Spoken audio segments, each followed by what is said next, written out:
Good evening. The March 21st meeting, 2023, of the USD 305 School Board will now come to order. Please rise for the flag salute. I pledge allegiance to the flag of the United States of America and to the republic for which it stands, one nation, under God, indivisible, with liberty and justice for all. Please be seated.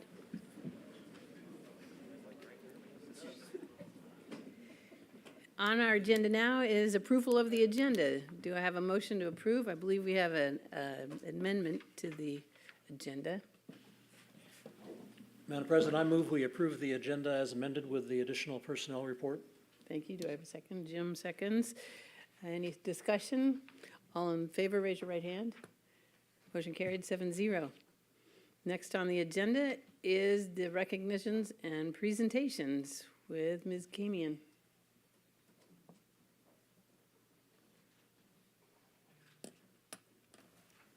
Good evening. This evening we'll start with the You Make a Difference Awards. Staff members are nominated by colleagues to receive a You Make a Difference Award for their support of students and the mission of Salina Public Schools. Board of Education members surprise recipients during the workday with a lapel pin and a handwritten note. Andrea Young, counselor at Central High School. In addition to full-time counselor responsibilities, Andrea stepped up to ensure student progress details, such as enrollment, transcripts, and classes, were maintained perfectly during a transition in leadership at Salina Virtual Innovation Academy. Her grace, determination, and patience were amazing. Thank you for making a difference, Andrea. Crystal Garman, paraeducator at Stewart Elementary School. In charge of a morning tutoring program for iReady Math, Crystal shows up early in order to be ready for more than 30 students that she works with. Her commitment to the students is evident in the personal connection she builds that results in their hard work and academic gains, including a recent jump in scores. Thank you, Crystal, for making a difference. Alyssa Crowther, virtual teacher at Salina Virtual Innovation Academy. During a leadership transition, Alyssa accepted the extra responsibility of learning the administrative side of the instructional delivery platform used at Salina Virtual Innovation Academy. She successfully enrolled all students in their courses, updated, and added new data. Thank you, Alyssa, for your patience, grace, and for making a difference. Logan McDowell, grade 3 teacher, Sunset Elementary School. Logan plans and leads Sunset's character education assemblies each month. His leadership is greatly appreciated, and his surprises, such as doing flips, being silly, or leading songs, is always anticipated by the students. Thank you, Logan, for making a difference at Sunset.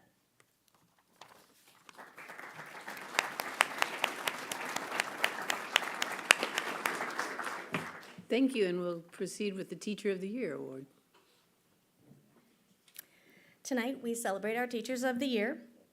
First, I am pleased to introduce our Elementary Teacher of the Year, Shantae Hill, a 3rd grade teacher at Huesner Elementary School. Shantae, I'd like to invite you to the podium to speak.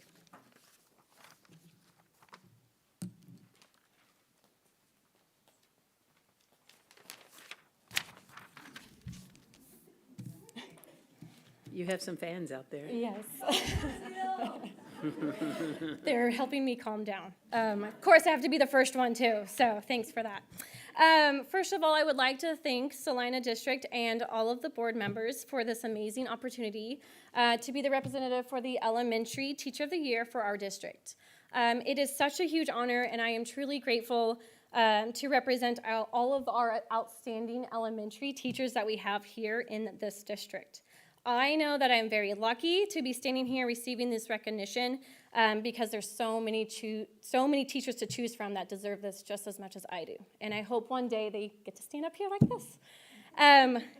Also, there have been so many former teachers, colleagues, and administration that have inspired me to be the teacher and person that I am today. Because of them, I have a passion to help students grow. I look up to them as role models, and I strive to be better because of the influence they had on me. I would also like to thank my family. They're over there. They have been my biggest supporter and have always believed in me through my whole teaching journey. My mom is always willing to volunteer in my classroom or to help us with our creative projects, and I'm sure my team would hope to agree with that. My husband, who has been there since the first day I decided to go get my teaching degree, he has always been so supportive and I'm going to tear up, positive about anything I do for this career, whether it's an extra hand in the classroom after hours, he does a lot of that, and or just a good listening ear when I have to vent during our wonderful teaching day that we have. My children, I'd like to thank Carter and Miles. Having them, they have actually given me a whole different perspective and outlook when it comes to parenting and teaching, and that has helped me grow as a better teacher and maybe some patience as well. And then finally, I'd like to give my biggest thank you to my second family that I call Hughesner. Since the first day, I'm going to tear up on the kiss. Since the first day I started there, I felt at home. The whole staff is amazing, whether it's classified or certified. They're just amazing to work with. I feel appreciated, I feel important, I feel that I matter, and that I'm making a difference. With this kind of environment, having that love and support, it makes me strive to be better and to do better every day. And so I've realized that with this type of environment, I want this for my students. And so that's exactly my goal as a teacher. I want to make sure that every student is feeling important, they're special, and that they matter, whether it's in the classroom or supporting them outside the classroom. When my students feel this connection and relationship, they also strive to be better. My favorite part of teaching is seeing those aha moments. And they get so excited about learning, especially this group that I have this year. They apply what they learn and they see it in other places, and it's the most amazing thing to see. Also, when a student learns to grow in other ways besides academics, the biggest strength that we're seeing is that they are growing emotionally and mentally, and that's the coolest thing that teachers get to see every day. We get to see those moments happen daily, and it makes my heart really full. And so I know that my students are growing because they are choosing to be a better version of themselves, and that's what we ultimately want. So thank you so much for this huge honor, and I hope I make Salina proud because it's the best district that I've ever been into, so thank you.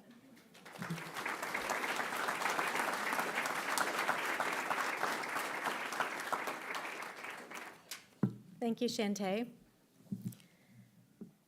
I'm pleased now to introduce to you our secondary teacher of the year, Colin Carlson, a social studies teacher at South High School.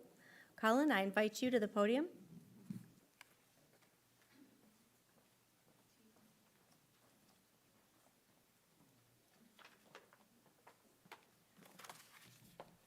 I'll just echo a lot of what that was. That was fantastic.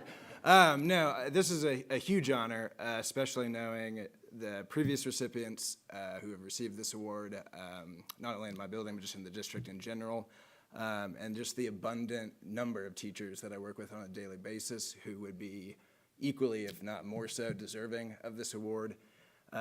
Anytime I have the opportunity to have a microphone in this district, I appreciate it because I've got so many people I can thank. First, I would like to give a shout out to Ms. Elizabeth Burke and Mr. Scott Chrisman. They were my cooperating teachers in this district. Anybody who's had the chance to work with those two, I think can understand what a privilege that was. And when I got the job, I think a lot of the support that they gave me, but also freedom to screw up, I think that was priceless. And so I'm really, really grateful to continue to get to work with them in this district. I also want to give a shout out, he's actually at the back of the room back there. Mr. Kevin Poland is the NEA master teacher for Salina. And I teach right next door to him. And I don't find that to be a mystery or a coincidence. I don't know what sports guy first said it, but there's that old kind of locker room terminology of iron sharpens iron. And Kevin, you are I could use lots of different words here, but you are a fantastic educator and an awesome human being. And the whole Salina South Social Studies Department, he mentioned last month, I got hired in 2013, and 10 years later, I'm still the youngest member of that department. And so I don't think it's taken phrases out of turn to say that this award, if I could do like the end of Mean Girls where she breaks off the crown and kind of throws it to different people. I'm extremely fortunate to be kind of the bottom of that totem pole because they've been so willing to share and support me throughout the years. And so this really goes out to the expertise of people like Kevin and the people I work with every single day. Lastly, I want to thank my students, specifically my third block when I said, hey, everyone, the head principal and superintendent are here, and all their cell phones just disappeared kind of magically. I told them I can't tell you how much I appreciate that. That was huge from them. But I see the emails that come out. I know you guys go out to schools all the time, and you know that the real kind of secret ingredient to what we do is what they bring with them. The enthusiasm and energy, and especially trust that kids have shown over the years in my classroom is really the key pillar of that success. And so, especially coming out of COVID, where you kind of lost that sense of you had the curriculum, you had the instruction, you had the lessons, but it wasn't it. And I think that it factor is that ability to work with them every single day. So there is a writing professor at Stanford who I listened to an interview once where she said like the primary fire within her to teach is a fear of being boring.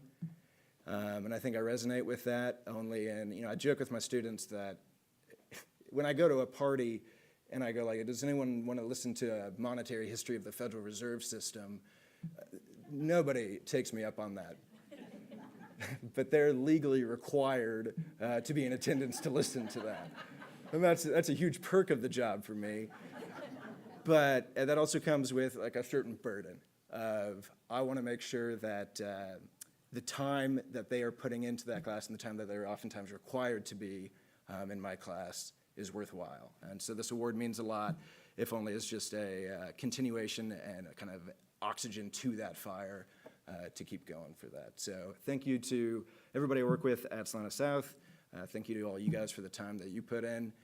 It's certainly not something that's possible for just one person, and I know these board meetings are just the tip of the iceberg, so to speak, of what you guys do. So thank you for the recognition, and if you want to see a real good teacher, I would encourage you to go visit Kevin Pullum's classroom. Thank you.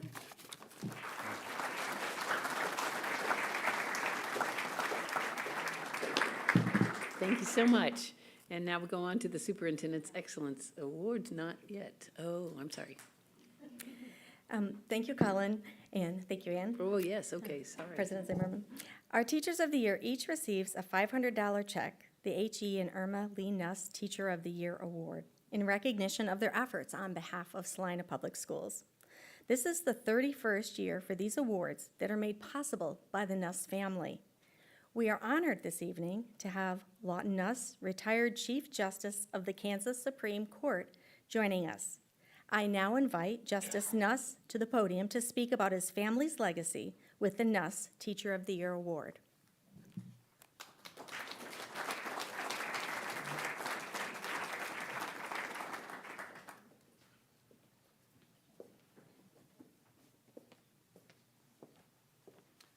Thank you. Good evening. It's a real privilege for me to take this opportunity this evening to give you a little bit of background information about the namesakes for this teaching award. My parents were both born on farms in western Kansas in the 1920s. My mother, Irma Lee Crumry, finished the 8th grade in a little town called Offerley, Kansas, out by Dodge City. And when it came time for her to go to her designated high school in the big city of Spearville, her father balked, and he said, "It's going to take me an hour in the morning to drive you to Spearville and back, and then to come pick you up in the afternoon and come back. I'm a farmer. I have field work to do. I can't do that." So the solution was reached. My mother would go to San Antonio and live with her grandmother, and she would go to the San Antonio public schools. And San Antonio at that time was a lot bigger than Offerley and even Spearville. So when it came time to enroll my mother in the 9th grade in San Antonio, the powers that be, I'm sure, said, for heaven's sakes, this young woman graduated from a tiny little school in a podunk little town in western Kansas. She is going to be overmatched when she is in the San Antonio School District. So we'll just have her repeat the 8th grade. My mother said, okay, fine. The end of that story is she graduated from San Antonio Public High School when she was 16 years old. So she showed them. She then went back to the Dodge City area, enrolled in the Dodge City Junior College, finished her 2-year curriculum in 2 years. She was 18 years old, and under Kansas law during the World War II, she was eligible to teach school. She signed her first teaching contract when she was 18 years old. Has anybody in this room done that? Okay. She taught in a one-room schoolhouse, which meant she had all the grades in one room. She lived on her parents' farm, and she rode her horse to school every day and then rode it home. In bad weather, her father would take her in his Model A coupe. Well, after several years of teaching, I believe she said, I can do something a little higher than this. So she sent her transcript into an organization called the War Manpower Commission, United States Employment Service, Teachers Placement Service in May of 1944. I'm going to hand this to the school board to let you know what things looked like in 1944. I do want that back, by the way.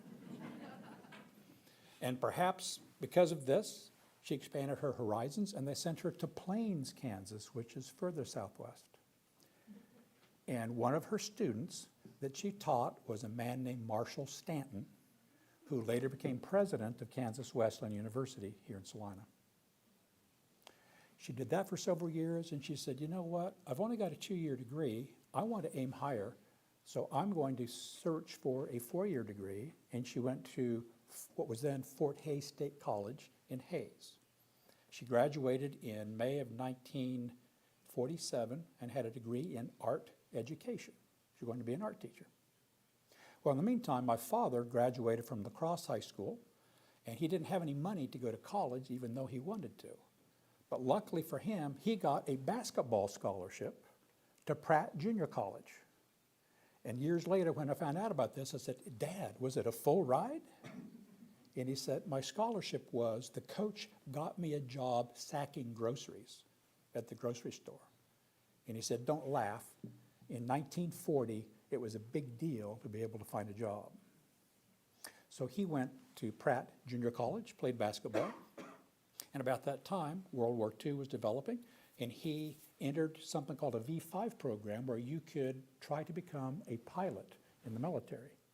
And the plan was you go to college for a while, then you take time to go to some flight training at different bases around the country. Then you go back to college, then you go to another base, then back to college and then another base.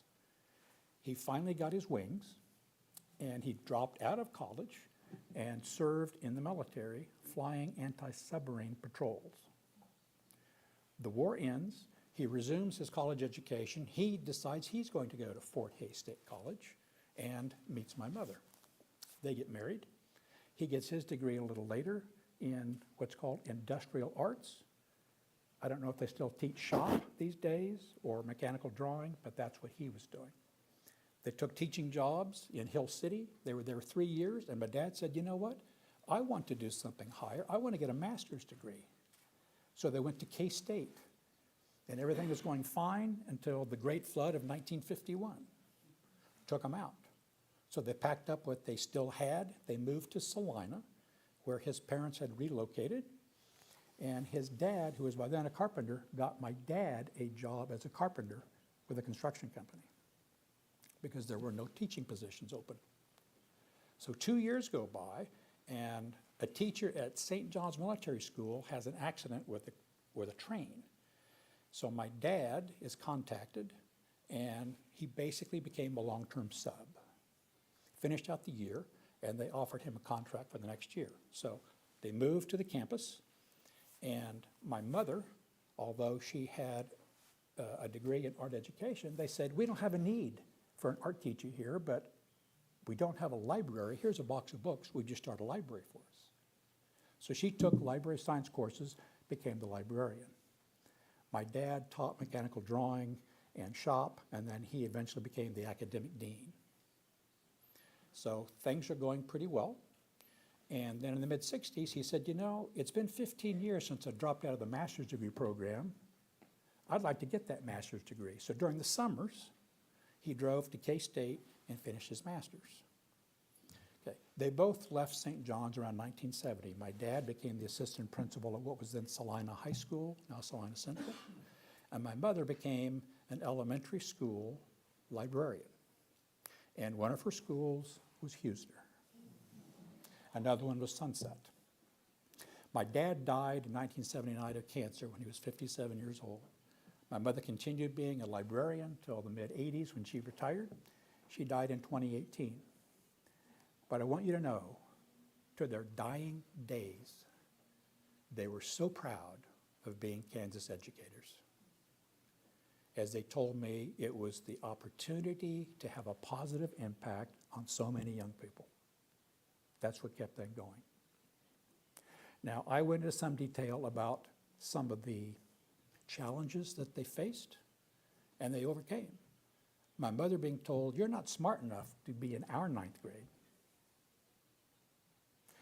My dad dropping out of college to go into World War II. They're getting flooded out of K-State, and then they moved to Salina, and my dad works as a carpenter for 2 years because there's no teaching opportunities.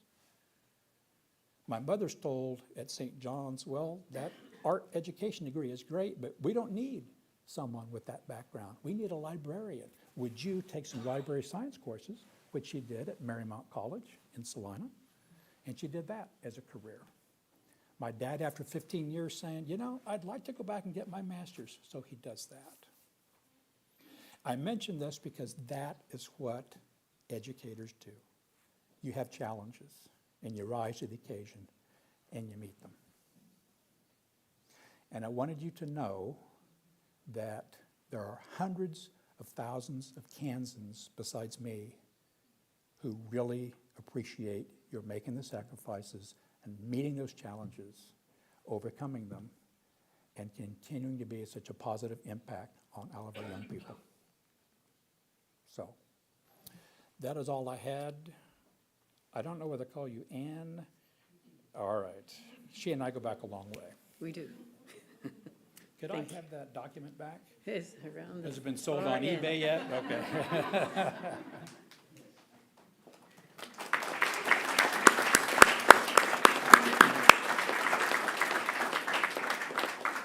Thank you, Justice Nuss, for your family's contribution to our district.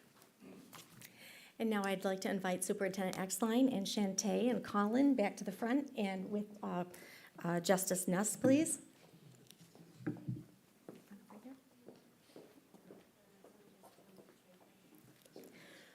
This evening, we have special gifts and recognitions to present to Shantae and Colin. In addition to the $500 HE and Irma Lee Nuss Teacher of the Year Award, in the gift is a custom-made watch co-sponsored by Jeff Heline Jostens and a gift certificate donated by Tony Dong Martinelli's. We greatly appreciate the support our local businesses give to this program. And the Board of Education presents to you an engraved plaque as a memento of your selection as Teachers of the Year. Your pictures have been hung in the Hall of Excellence outside this room, and your names have been added to the perpetual plaque.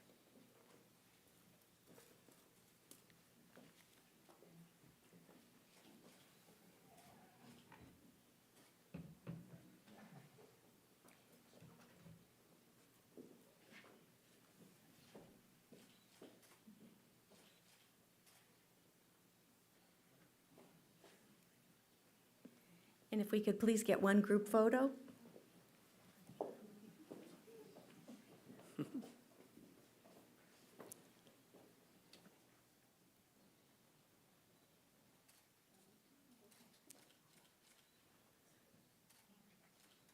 Thank you.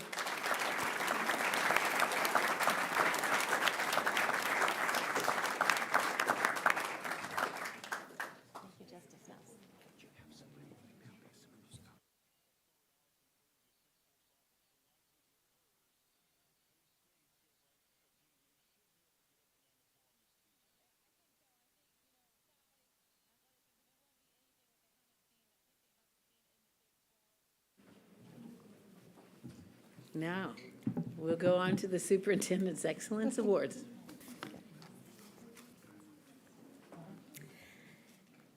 This evening, we will be recognizing the Superintendent's Excellence Awards. And tonight, Mr. Steinman with Central High School is taking pictures of our students and of the awards earlier, so thank you for doing that. Our first group of awards this evening goes to swimming and diving state qualifiers at Central and South High School. Dustin Burgart is the coach and Jeremiah Thornton is the diving coach. Will you please join Superintendent Exline in the front? And will all the swimming and diving students please line up next to them as well? And students, as I call your name, please step towards Superintendent Exline so you can receive your award. And after you received your award, please walk to the end of the line and remain standing until all the students have been recognized. State qualifiers are Chris Clark, Senior, Brock Dolton, Junior, placed 14th in the 100-yard breaststroke.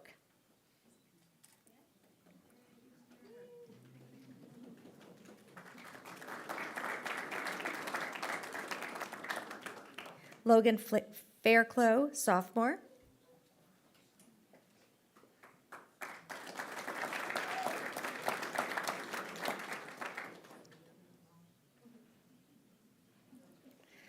Ben Shepard, Jr.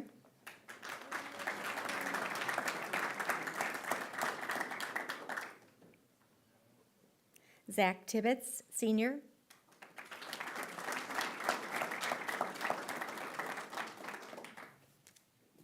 Carson Crow, Jr., placed 8th in the 1-meter diving.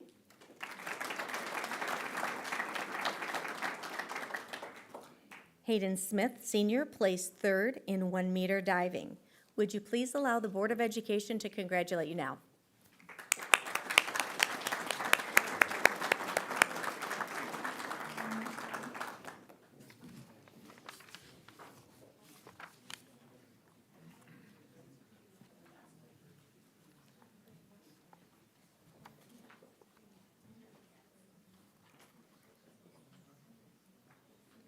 Our next group of awards goes to wrestling state qualifiers at Central High School. Richard Brake is their coach. Will you please join Superintendent Exline in the front? And will all the wrestling students please line up along with them?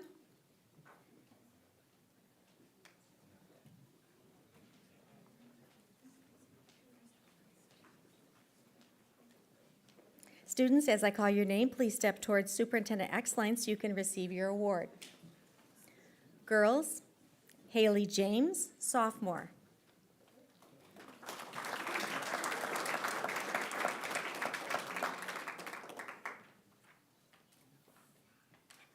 Lydia Dong, junior, placed 2nd in her weight class.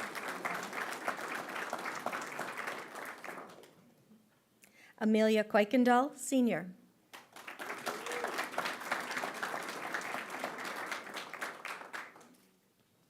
Allison Kuykendall, senior, 5th in her weight class.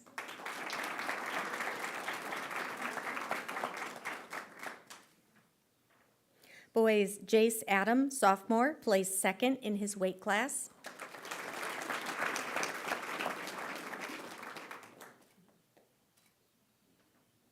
Isaac Fimbongsa, senior.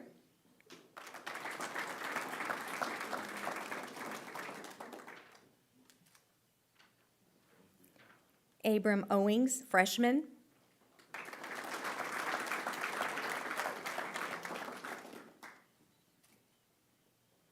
Dawson Hogan, senior, placed 2nd in his weight class.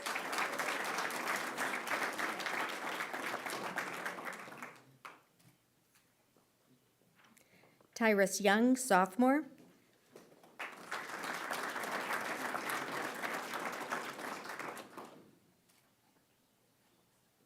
Carlos Aguilar, junior.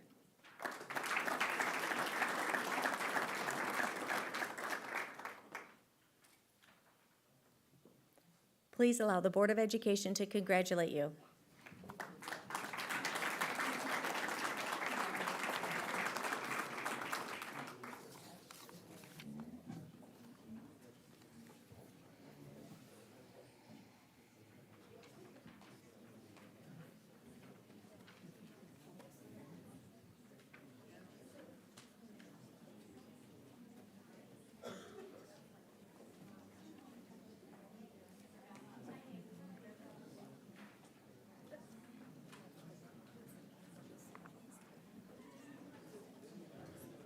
Next, we recognize wrestling state qualifiers at South High School.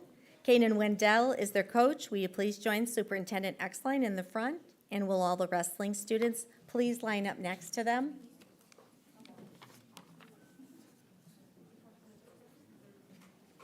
As I call your name, students, please step towards Superintendent Exline to receive your award. Michaela Sutton, freshman, placed second in her weight class.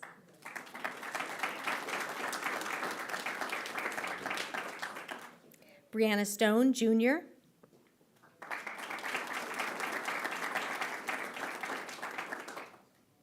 Kyle Rector, junior.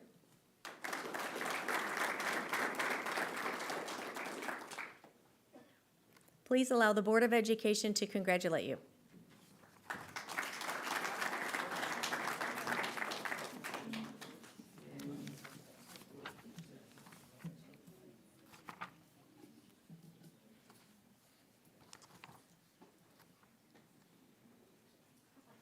Our next group of awards this evening goes to bowling state qualifiers at Central High School. Mike Kilgore is their coach. Will you please join Superintendent Exline in the front? And will all the Central bowling students please line up as well?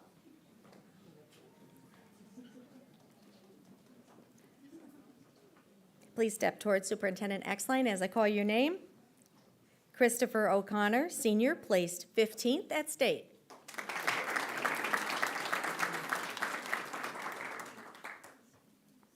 Cheyenne O'Connor, senior, placed 4th at state and is the top female bowler in school history.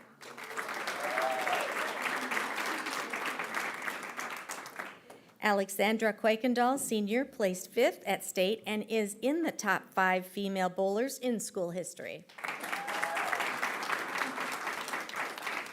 Rosalind Show, junior, placed 24th at state.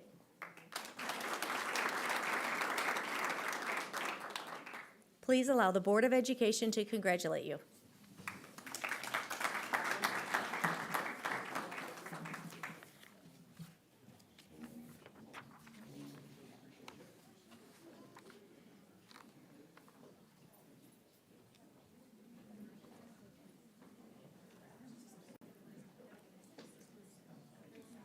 Our last group of awards this evening goes to bowling state qualifiers at South High School. Seth White and Ryan Schaefer are the coaches. Will you please join Superintendent Exline in the front, and will all of the bowling students from South please line up as well? And as I call your name, students, please step towards Superintendent Exline to receive your award.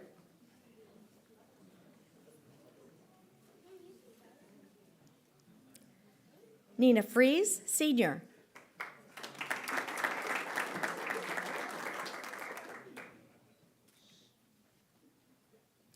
Riley Lambeth, sophomore, state champion.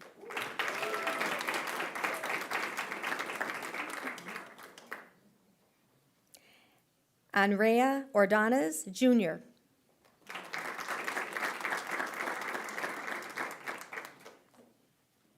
Aviana Ordonez, senior, placed 17th at state.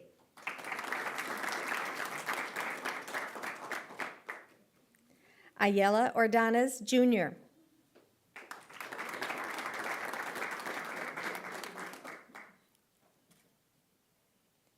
Callie Vargas, sophomore.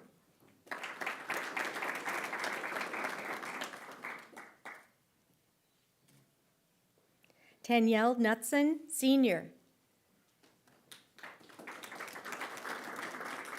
Jesse Stelter, senior. Paul Hawksworth, junior. William Cranowitter, junior.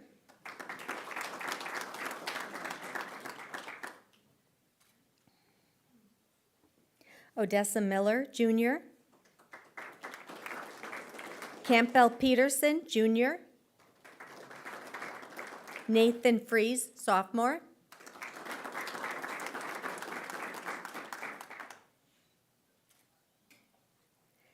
Caden Schroller, sophomore.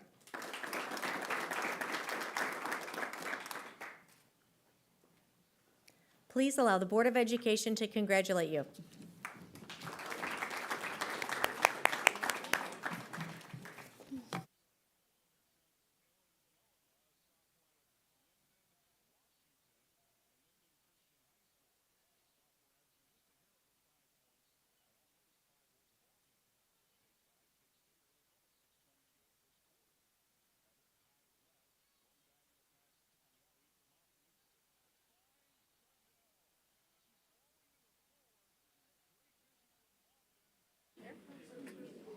Thank you all for coming.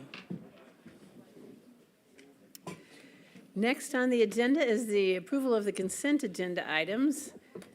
And these include the minutes of the February 14th, 2023 regular meeting, the personnel report, financial reports, January treasurer's report, January investment report, January journal entries, approving the publication of the notice of hearing on amending the 2022-2023 budget, approving encumbrance listings to Eagle Technologies in the amount of $229,527.05 for the renewal of the Arctic Wolf Managed Risk Security Monitoring System, to Contract Paper Group for the purchase of 2 truckloads of copy paper in the amount of $64,495.20.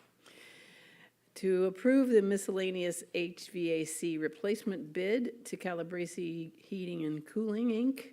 in the amount of $125,900.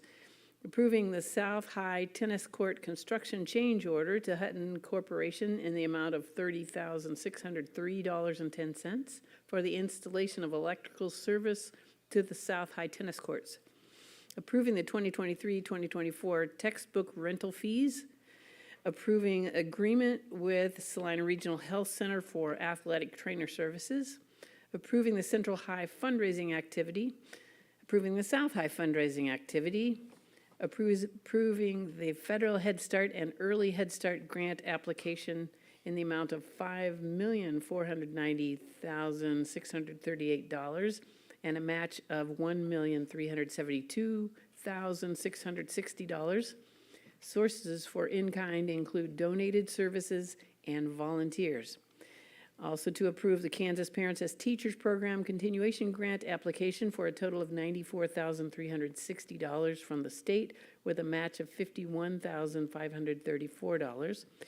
Finally, approving the preschool-aged at-risk grant application where funding is at 0.5 full-time equivalent base state aid and accompanying weightings per qualifying student enrolled.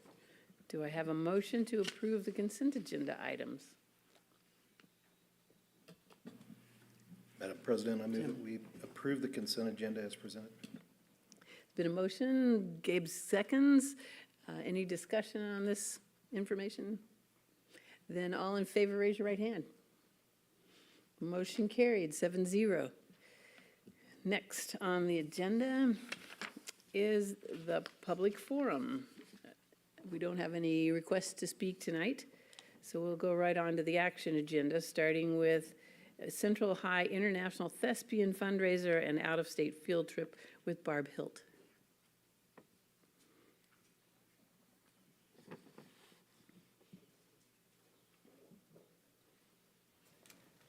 Hello. Hello. It's very quiet now compared to before. It is. Yeah, I'm not used to this. So we're requesting that we be given permission to travel to the International Thespian Festival this summer. Our students were first place in our one-act chapter select production, and that takes place in Bloomington, Indiana annually. And then we also, I believe this is also part of this, is that we were granted possibly if we are approved for it, to apply for a grant to the Greater Salina Community Foundation for that trip, because there is cost associated per student for registration fees, housing fees, and it's a week-long theater festival where they get to see other productions from around the country. They also get to participate in workshops held by guest artists who are paid by the festival, who are professionals in the industry, and they get to experience theater with theater students from around the nation for a week-long festival that's housed on campus at the University of Indiana. And this is 11 students, you say? 11 students, yes. We had our group of students who qualified with their one act, but we also had a few students who qualified with an individual event, THESPI is what it's called, who also qualified to compete at the festival. Great, that's wonderful. Any questions? Just out of curiosity, how many students will be there? It varies from year to year. I believe last year it was around 5,000, but it has grown bigger. It used to be in Lincoln at the University of Lincoln, Nebraska, and we outgrew that campus. So, but then it kind of took a slump because of the pandemic year. But I think this year will be even bigger. So, Any other comments, questions? The only question I might have is, if for some reason there is a problem with the grant, do we have another method that you've planned to take care of financing that? we've been doing a bunch of fundraising. That's just one of our fundraising efforts. In fact, we have another one coming up where we're going to hide Easter eggs in people's lawns for if parents pay us to hide Easter eggs for them. So that's our next fundraising effort. But I mean, we've been working on fundraising with the students since January. Great, thank you. So then do I hear a motion to approve this fundraiser and trip? So moved. Thank you. Do I have a second? Scott seconds. Any more discussion? Then all in favor, raise your right hand. Motion carried, 7-0. Carry on. Thank you so much. Thank you very much. Have a good evening. You too. Thank you. Next on the agenda is the permanent trail and utility easement at South High School with Chris Upson. Good evening. The city has requested a permanent easement on the north side of South High, running from Belmont over to Edwards? Yes, that's it. They're expanding their trail system throughout the city, so they're gonna put a 10-foot wide sidewalk in there as part of their master plan to connect neighborhoods to the levee system, essentially. There's two, the request is for you to approve two easements. One is a permanent easement for the trail itself, and the other is a construction easement to allow their contractor to install that. What we get out of the deal is the city's gonna maintain that sidewalk forever. We'll remove snow and do that, but if it has any structural problems at any point, the city will repair that. Can I answer any questions you might have on it?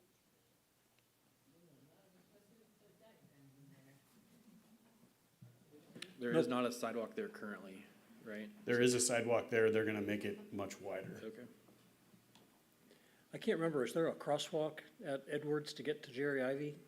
Or will that be, because I assume that's how they'll connect to the Dyke Trail eventually. I wonder how they'll get Yeah, across there. there's no painted crosswalk there right now. You just kinda skirt across. Motion carried, 7-0. Thank Thank you. you very much. Course proposals are the next thing on the agenda with Dr. Stevens. Hello, good evening. Tonight I bring forth 56 courses for your approval for the Salina Virtual Innovation Academy. These courses span across all disciplines and are part of a package that was initially piloted with the board's approval of the Accelerate Education last spring. And departments, art, business, computer science, numerous, again, across all areas. I'd like to thank the board for your willingness to let us pilot that program. And I would also let you know that I appreciate, and I'm glad that she received a You Make a Difference award, but Alyssa Crowther has been instrumental in helping us prepare for tonight's board proposals, but also working with the programs behind the scenes as we're trying to bring some of the programmality to it. Also want to give a thank you to interim principal Beth Morrison for coming out of retirement and helping us. She's a prime example of a person dedicated to our students. And so with that transition of leadership, we are wanting to approve the package of courses and continue to offer a unique yet virtual experience for our students. Many of the courses topics listed in the proposed courses are currently covered in a variety of places with our traditional schools curriculum, but USD 305 offers its so many different programs. And when you look at our courses, I did some numbers today, 192 courses in our general enrollment guide for on-site students. So this 56 courses for the Salina Virtual Innovation Academy is a way to really get breadth across different types of subjects and disciplines, yet still provide some timely topics as well that are covered in our on-site traditional curriculum in a variety of different places. Looking across all of the courses collectively that are in tonight's proposal, the other thing that allows us to do is to help us onboard Salina Virtual Innovation Academy's IPS Zello software. Once we have these courses kind of approved, we will start mapping those out to where we'll make the enrollment process hopefully easier than what it has been this past year. And while I appreciate getting You Make a Difference awards for some of our staff, I think there's some ways that we can streamline that and make it more efficient and effective in the process. Zello, just to put a plug in here for any parent listening tonight, if you have a chance to talk to your student about Zello, it's spelled Xello. It is our IPS, Individual Plan of Study software platform, and it is a way that students can explore career interests. They can also identify how they're going to pursue those career interests and use it to also put together a 4-year course plan. So with the pieces now that we have in place, once these courses are approved, we'll begin mapping that process out. It is a goal for us for this year in the spring to help do the pre-enrollment using Zello and the IPS program. So the approval of these courses allows us just another avenue to create and make the mechanics of those courses work well between Zello and Skyward. Overall, though, the content does cover quite a bit of topics, and it helps us remain on the cutting edge. I think that we are in our on-site as well as in our virtual, and these particular courses are exclusively for the virtual school, but it helps us maintain some of those different topics that are relevant to our students. And so I appreciate the fact that the work has been done to pilot it, to try them out, and I think as you will see across those different topics, it will give a unique experience for our students in SVIA. And I'll yield to any questions the board may have. Any questions from anyone? Mark? Just a quick comment that it is a nice diversity of classes. I mean, I would know nothing about Bitcoin myself, for example. Right. Some of the others, there's a lot of neat things. I appreciate seeing German and Spanish courses in there. It's always good to have languages, so it seemed like a nice segmentation to me. Thank you. Now, are these prepackaged, online classes? Are they with a teacher, live teacher, or how are they? So many of these courses, and it's difficult to kind of narrow that down, they do have the support of an SVI staff member, but they are delivered online.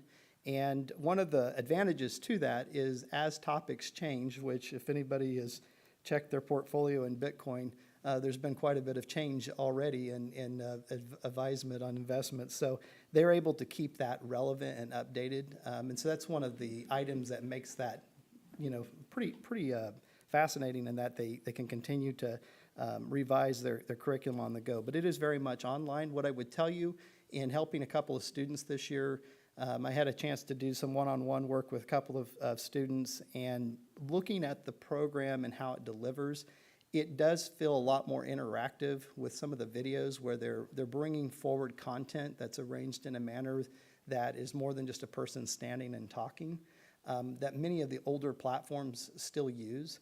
Having said that, I do believe that this program is one of many. The market for online curriculum delivery it's intriguing. It's kind of like the textbooks we'll talk about later, but it is changing quite a bit post-COVID. So I think that competition is driving the providers to really try different ways to present content more than just the person standing and talking and then showing a diagram. It is very interactive in that process, but also I would tell you with the unique staff at the Salina Virtual Innovation Academy, they're great staff. They also help students through it. It is not easy content. It is challenging. We had a chance to meet with the representative, and this program, there are some areas that you really do see that rigor through which we want. We want to maintain it not only for the uniqueness, not only for the topics, to make sure that they're relevant, but also they're rigorous. Other questions? Deanna? Is there any way we could watch one of those videos sometime? Absolutely. If anybody wants to stop by my office, now I will tell you, I'm not an expert in it. I'm learning a lot. So it might be one of those where we can invite somebody from Salina Virtual Innovation Academy over, and I'd be happy to host that. My office is always open for that if anybody wants to stop in and visit. I love talking about learning and the programs that we have, so absolutely. I noticed looking through that it appears these are all 9/12. I guess there is one 8/12 here. Is that pretty much the standard here, or are we seeing adoption of stuff under grade 8? Yeah, we do have some, basically our courses so this is what's kind of unique about the high school experience.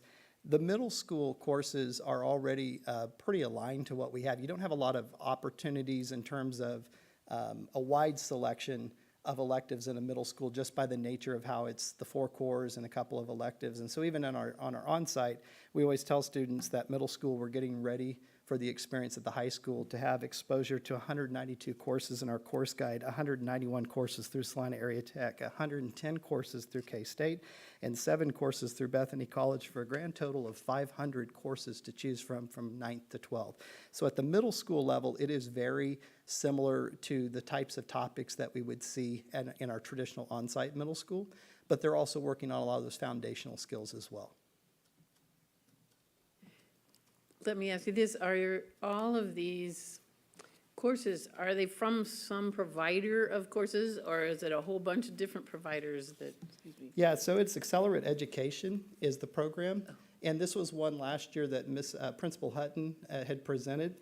And so what we look at when we go through the program guide, there's obviously fees and items that we have to do. I mean, if we would love to offer everything, but I think Andy Tompkins once said, you can offer anything in a budget, but you can't offer everything. So we have to prioritize which ones we're trying to utilize. And with this selection that we have, we're really trying to get a cross-section. Electives are a challenge in a virtual environment. And so that's where we're really putting our energies with this. But they are provided by the K-12 Accelerate Education.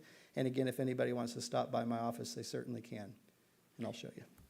And we have something around 100 or less of students, right, at the Salina Virtual. I wondered what if nobody takes them?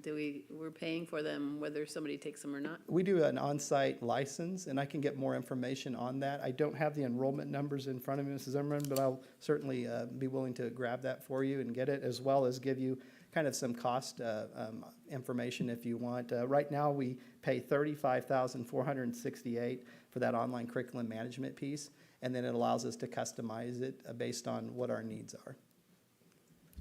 So, Dr. Stevens, that license allows us to use all of these courses. So we're not buying an individual course. That's correct. If there is an additional type of course that you're wanting to add outside of that package of what they would operate, there's probably a specific fee for that, but this allows us for everything tonight that we have on the proposal. Sorry, it wasn't clear. That's all right. Okay. Thank you. Any other questions? Madam President, Yes, Jim. I move that we approve the course proposals for Salina Virtual Innovation Academy as presented. Thank you. Do I have a second? Deanna seconds. Any more discussion? Then all in favor, raise your right hand. Motion carries 7-0. Thank you very much. All right, And thank next, you. we have, you're still going to be here with textbooks, Dr. Moving to the Stevens. next topic. Okay. Well, thank you. Let's take a look here on tonight I'm bringing forward quite a bit of work from our teachers from September 2022 through February of 2023, educators from all 4 secondary schools. reviewed over 30 textbooks in the area of business, career and technical education, math, science, social studies, and ultimately selected 16 in which I bring forward tonight for the professional recommendation to the board for adoption. Teacher representatives from both high schools and middle schools, including department chairs and teachers that were selected by the principal, spent a day up here in the SEC room or in the corner conference room, really digging into the materials and evaluating them. The materials proposed for adoption align with the state standards and USD 305 approved curriculum, as well as criteria that's used to vet our materials. The evaluation criteria consisted of the following critical attributes: factual knowledge, accuracy of information, ethical standards, information that develops an appreciation of American culture, ethnic and racial diversity, and balanced views concerning international, state, and local issues. I keep textbook evaluation scores as well as information in my office, but this is research-based practices that support our teachers with addressing content standards. And the game in textbooks, as I alluded to earlier, has changed quite a bit post-COVID. And because of that, it's allowed us to really look at some of the processes that we're using when we are vetting the vendors. There are several vendors that are starting to kind of emerge as the alpha of the different textbooks. So we still go through those criteria that are pretty traditional to make sure that they're meeting our needs and we're not getting all bells and whistles. In looking in specific areas such as like English language arts, proposed items strike a harmonious balance between classical works. So you see Homer's Odyssey, you see Shakespeare's Romeo, but you also have other types of traditional texts like Gettysburg Address, the Declaration of Independence, and more timely and relevant topics that help keep our kids engaged. Overall, I will just tell you the hard work of our educators who have participated in this practice. I want to shout out a thank you to them. Anytime they leave their classroom, they want that continued instruction to happen, and that requires effort in designing lessons that can be delivered by substitutes. We also saw building administrators, counselors, and support staff assisting with subbing so that they could come together. We do have a package for you that we're recommending for adoption for tonight. And I will tell you anything that you have questions on. Again, I welcome you to come to my office. I love to talk curriculum. That might be a detriment to your time, but you're welcome to come by any time. And I'm asking for the adoption of these textbooks based on the professional recommendation of our teachers. Any questions? So I guess I would say that this is on the discussion agenda, but if anyone wants to move it up to the action agenda, we could do that. Towards that end, I just want to first off say thank you to the group as well. I read everything in the board packet. I could spend time doing this too, but I appreciate the expertise that people bring to the agenda on it. Frankly, I don't think I'm qualified to question their judgment on these things. So if these books cause the committee no anxiety and they cause you no anxiety, I saw no concerns as I read through the packet. I don't know what we gain by waiting a month. So I'm not seeing anybody glaring at me saying no, no, no. But so with that in mind, I think I'd like to move that we move this packet from the discussion agenda to the action agenda first. And after if that's approved, then I'd have a second motion I'd like to make. Okay, so there's a motion to move this from the discussion agenda to the action agenda. Do I have a second? Dana seconds. Any discussion on that? Is that okay with everybody? Okay, then I guess we can vote on it. All in favor, raise your right hand. Motion carried 7-0 to move it to the action agenda. And now, Mark, do you want to go ahead? So with that, I'd like to move that we accept the textbook recommendations as presented, and thereby enabling quicker purchase and better use of shipping expenses, I assume, and all things that go with that. Gabe seconds. Any more discussion on that? Then all in favor, raise your right hand. Motion carried 7-0. Thank you very much. Right, I appreciate your support. And again, I'll yield to the board's wishes anytime on that. What I will be able to do is issue purchase orders and start scheduling our curriculum academies this summer. So thank you for that. Have a good night. Thank you. Next on the agenda is school board reports and upcoming dates of importance. The dates of importance listed are the April 11th Salina Education Foundation reception here at 4 o'clock. And that's before the April board meeting. Next is Sunday, May 7th, the retirement recognition at Lakewood at 3 o'clock. Then on Sunday, May 14th, the graduations at Tony's Pizza Event Center from South High starts at 2 o'clock and Central High starts at 5. Finally, the Salina Adult Education Center graduation is on Thursday, June 22nd at a location to be announced at 7 o'clock. I think we'll start with Mark down here on the board reports.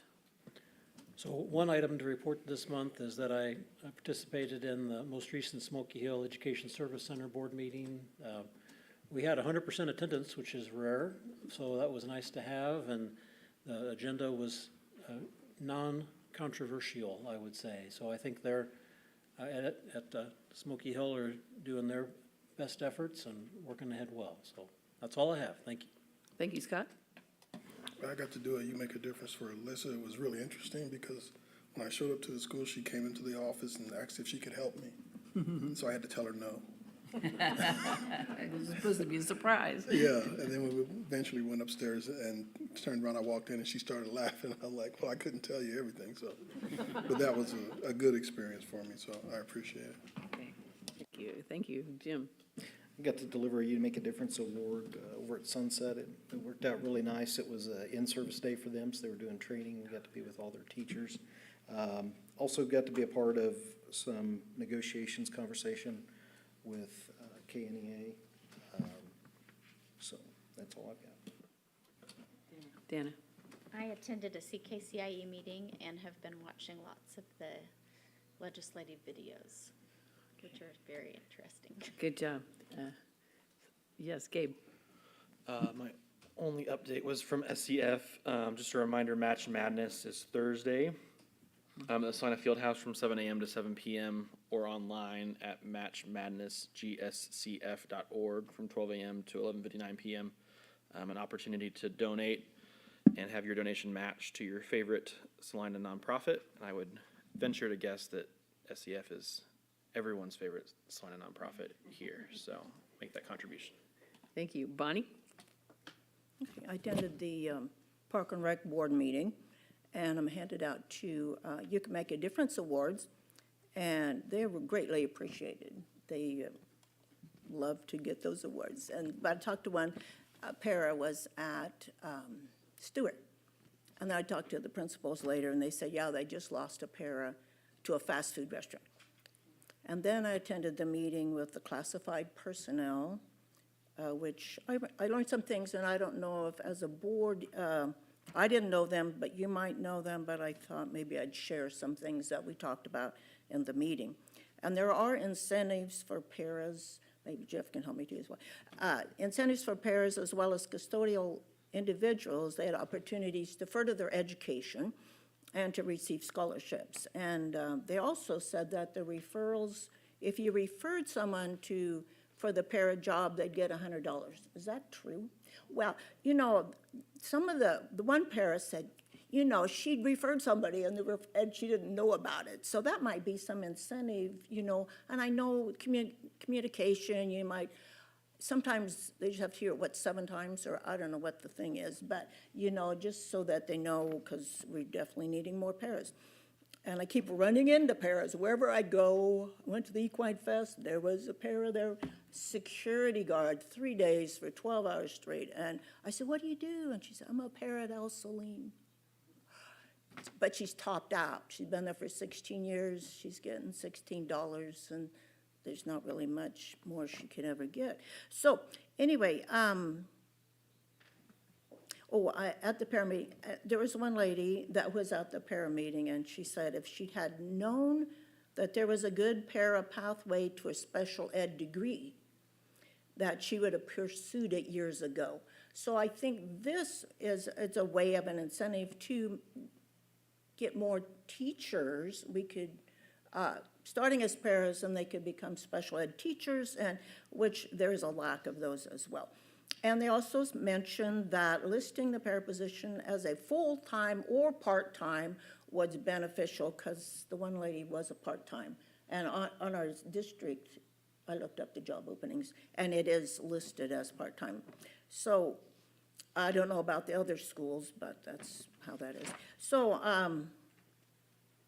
I don't know how many para positions are still open, but I know they help the students. I mean, they are very important, and I have a burden for paras, but they're very important for our students to not get the attention, but to know somebody cares about them, but to help them with their education.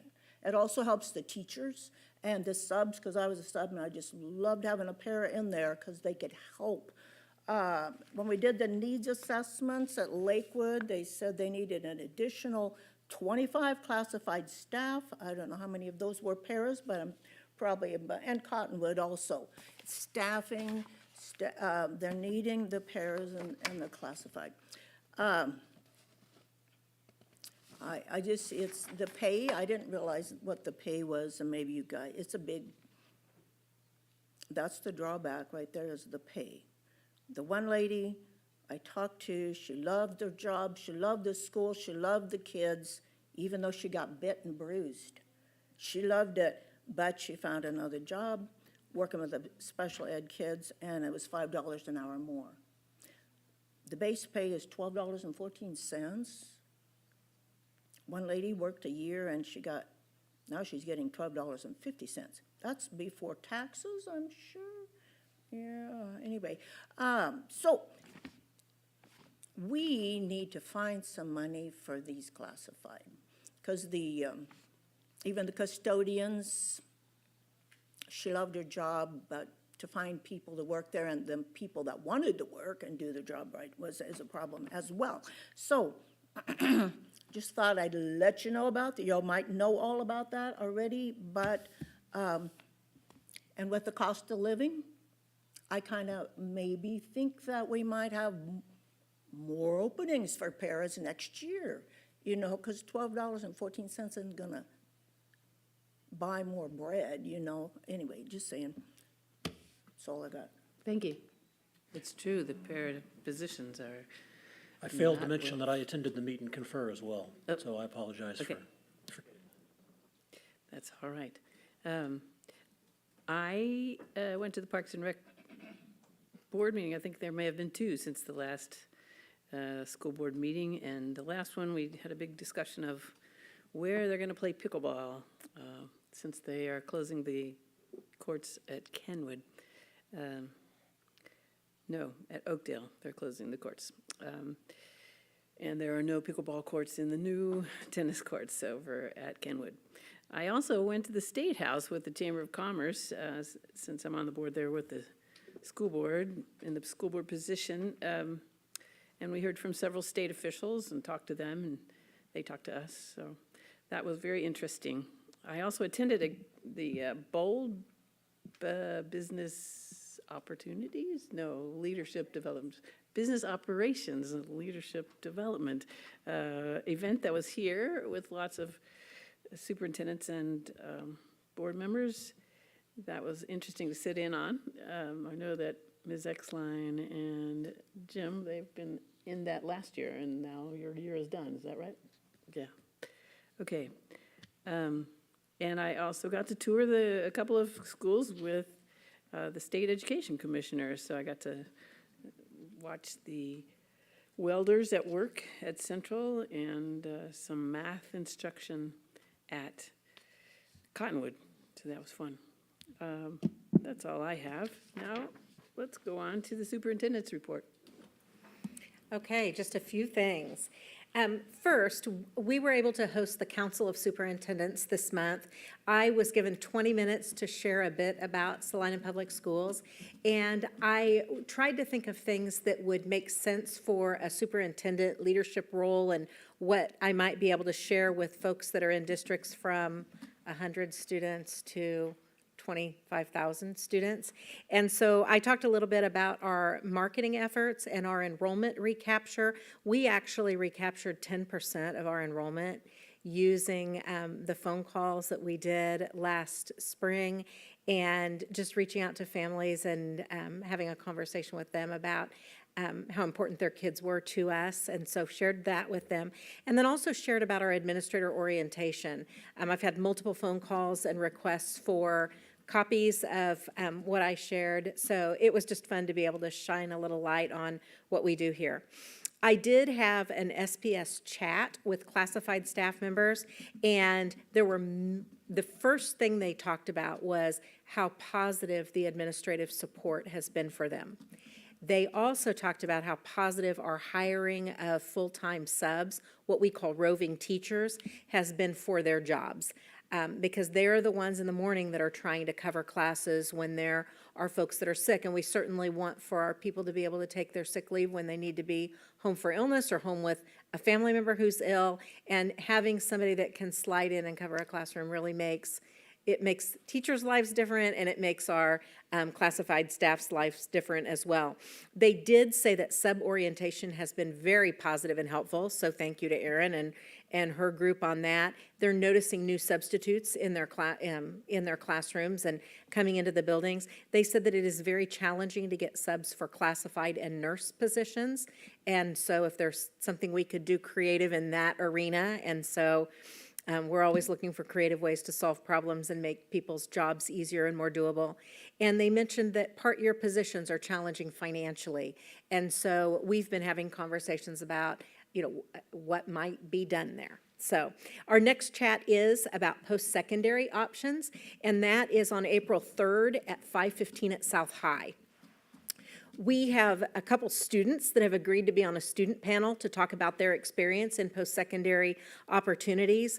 And some of those students have been through Salina Area Tech, some have been through K-State, some have been through our CTE programs with dual and concurrent credit, so I'm excited to hear a bit from them. We also have a classroom video that Jennifer and her department are getting going for us. We are really targeting the information this time to families of 7th and 8th graders. We thought this was a great opportunity for us to share with families, here are the kinds of opportunities that are available to your student. And Dr. Stevens actually had a little tagline that he used at a parent meeting, give me 45 minutes and I'll save you $45,000.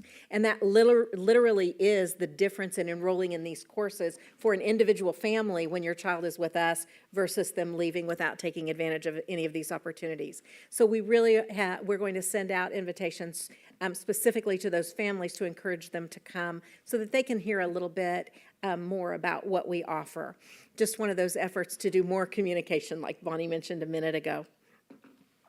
We did host Randy Watson, as Ann Zimmerman said, and we went to see Cole Dow in the CHS welding classroom. It gave me a chance to highlight what we're doing for post-secondary readiness. That had been a huge focus over the last 5 years of our accreditation cycle. And we talked a little bit about our work toward internships for students, and then the significant increase in CTE programs and offerings, dual credit, concurrent credit that we've had, the significant increase in completers. You know that we had a large enrollment in welding, the addition of summer welding options. And then I also took advantage of the opportunity to talk a little bit, advocate a little bit for alternative routes to the classroom, because that is how Cole Dow got into a classroom. He did a transition to teaching program. And then I visited with him about adding data analytics as a possible industry recognized credential. So that was a great way for us to talk about post-secondary opportunities and what we're offering at the high school. Then we went to an elementary school because I wanted him to see an area where we are really trying to focus to get some gains. And we went and watched Matthew Henderson do some math instruction, saw students modeling and communicating their thinking with mathematics. They were learning fractions, which is one of those areas that really is pivotal to student success as they move on up in mathematics. He did a wonderful job facilitating that learning experience for them. And we had a conversation about what we're doing to improve academic performance in 305. Talked a little bit about our reading program and some changes that we've made there, had conversations about our math program and some changes that we have made there, and our teachers' willingness to take on that challenge and make those adjustments. So that was a really good visit as well. And then the last thing, I want to give a shout out to Chris Epson. He helped with the BOLD session that Ann mentioned. He presented about post-bond projects, and the people that are in that BOLD group typically are folks that are coming up and looking to moving into a district level position, a principal position, a superintendent position. And so it was a really good way for us to be able to highlight the tremendous support in this community for Salina school kids and for public education. And we discussed community and staff engagement throughout the projects, and it was really positive. On the back end, I was told, boy, we need to have him present more, because as you know, he makes things that are very challenging to understand, not challenging to understand. So I just want to give him a shout out as well. Thank you so much. Okay. Next on the agenda is the Heartland Early Education Update, which is just for reading. And then we have executive sessions. We have to start with one on negotiations. How much time do we need for that? 15 minutes? Madam President, Yes, Jim. I move that the Board of Education go into executive session at 6:50 for 15 minutes for the purpose of discussing employer-employee negotiations. Because if this matter were discussed in open session, it might jeopardize the resolution of the negotiated issues. And that the Board of Education reconvene into open session at 7:05 in the SEC room. Have a second? Scott, second, okay. It's been moved and seconded to go into executive session for all those reasons. Any discussion?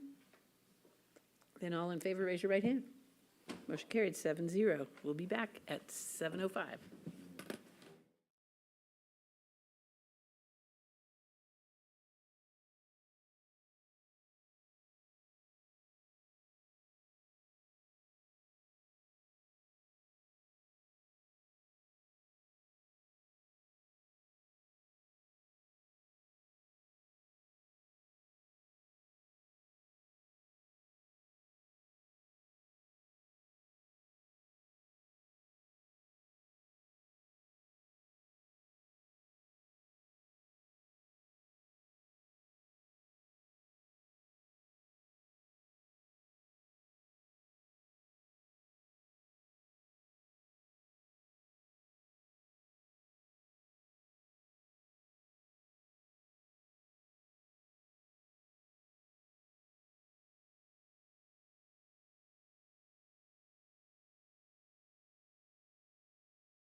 Session, and we have a motion to follow up that executive session.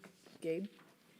Madam President, I move we approve changes to the 2022-2023 salary and work conditions for certified staff, which includes adding language with an option for a third tier of enrollment to the district-sponsored health plan and removing the heart and stroke insurance.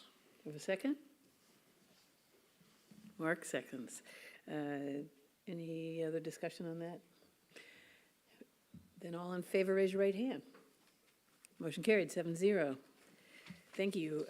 We have a personnel executive session where we need 5 minutes, and Deborah is going to tell us exactly what time it is. Who would like to make that meeting? It's 7:05 now, okay. So. We're in at 7:05. No, that's just what it is. This time is off. It's fast, okay. Okay, Jim? Madam President, I move that the Board of Education go into executive session at 7:08 for 5 minutes for the purpose of discussing personnel matters of non-elected personnel and their contractual obligation, because if this matter was discussed in an open session, it might invade the privacy of those being discussed. And that the Board of Education reconvene into open session at 7:13 in the SEC room. Have a second? Dana. All in favor, raise your right hand. Motion carried, 7-0. Thank you.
We are back in session.